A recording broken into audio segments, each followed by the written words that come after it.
Huw Edwards, once a star anchor whose voice resonated through living rooms across Britain. His journey from a small Welsh town to the pinnacle of television journalism was nothing short of remarkable. But as with any meteoric rise, there came a fall that would forever tarnish his legacy. Huw Edwards was born on the 18th of August 1961 in Bridgend, Wales. His father, Huw Edwards, was a Welsh language activist, an author and an academic. Huw's mother, Arona Prothero, was a teacher for 30 years. Huw was educated at Llanelli Boys Grammar School. In 1978, he applied to Hertford College in Oxford, but was rejected. He graduated with a first-class honors degree in French from University College in Cardiff in 1983. After his first degree, he started postgraduate work at Cardiff University in medieval French, before becoming a reporter for a local radio station called Swansea Sound, before joining the BBC as a trainee in 1984. This is where his career began. In 1994, Edwards stepped into the coveted role of presenter for the BBC's 6 o'clock news. During this period, this was the most watched news program in Britain. The nation watched as he delivered news with unwavering poise. His voice was a balm during crises, a reassuring lighthouse guiding viewers through the storms of politics, wars, and royal scandals. His success wasn't just about reading teleprompters. Edwards had a knack for humanizing stories. In January 2003, Edwards became the main presenter of the 10 o'clock news on BBC One, the corporation's flagship news broadcast. He has also presented various special programs such as the Festival of Remembrance. He led the BBC commentary team at the opening and closing ceremonies of the 2008 Beijing Olympics, the 2012 London Olympics, and the 2014 Commonwealth Games. He has presented several election specials, including coverage of the 2007 National Assembly for Wales election for BBC Wales, and also the BBC coverage of the results of the 2008 United States elections and the inauguration of Barack Obama. He was formerly chief political correspondent for BBC News and spent more than 14 years reporting politics from Westminster across a range of BBC programs. Then on the 8th of September 2022, Edwards announced the death of Queen Elizabeth II. This is BBC News from London. Buckingham Palace has announced the death of Her Majesty Queen Elizabeth II. In a statement, the palace said the Queen died peacefully at Balmoral this afternoon. Needless to say, Huw Edwards was a very well-respected, well-liked and professional man who took his work seriously and progressed high up the ranks within his profession.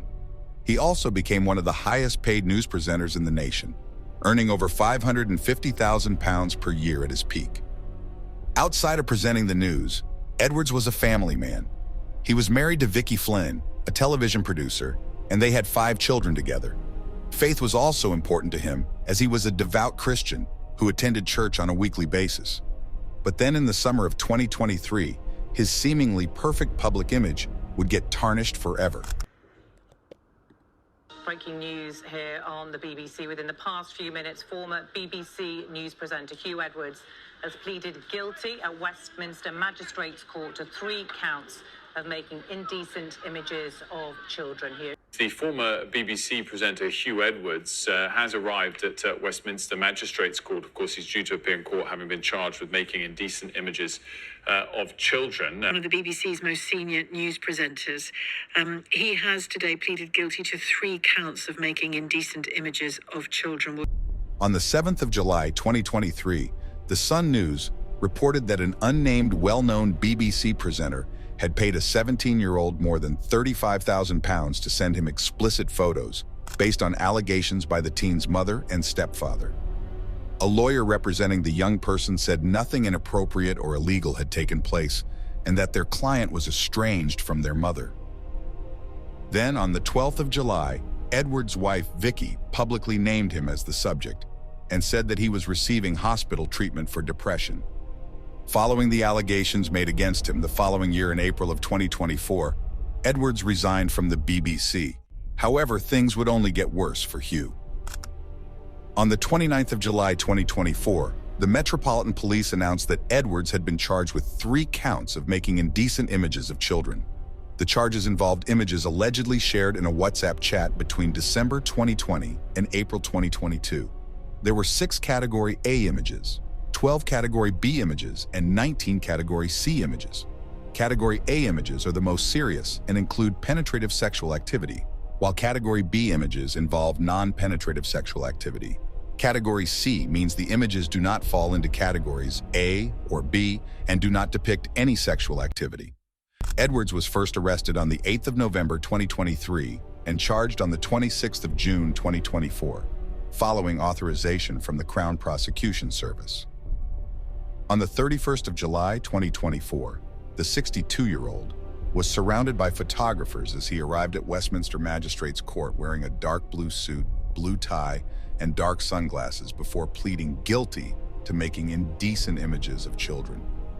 The court heard how Edwards had been involved in an online chat with an adult man on WhatsApp, and how this man sent Edwards a total of 377 sexual images, of which 41 were indecent images of children. The final indecent image was sent in August 2021, a Category A film featuring a young boy. The conviction at Crown Court could lead to a prison sentence of several years. He will be sentenced on the 16th of September 2024. 62-year-old Huw is now said to be suffering from serious mental health issues, and he has been receiving treatment for severe depression for the past few years. The events of the last few days have greatly worsened matters. He has suffered another serious episode and is now receiving inpatient hospital care where he'll stay for the foreseeable future. In addition to all of this mess, his wife of over 25 years left him. Huw's legacy became a cautionary tale, a reminder that fame doesn't insulate against personal failings. And so, as we reflect on him, we see a complex canvas, a man who soared and stumbled, who held truth in his hands yet faltered in his own truth. His story isn't just about news, it's about humanity, vulnerability, and the fragility of pedestals.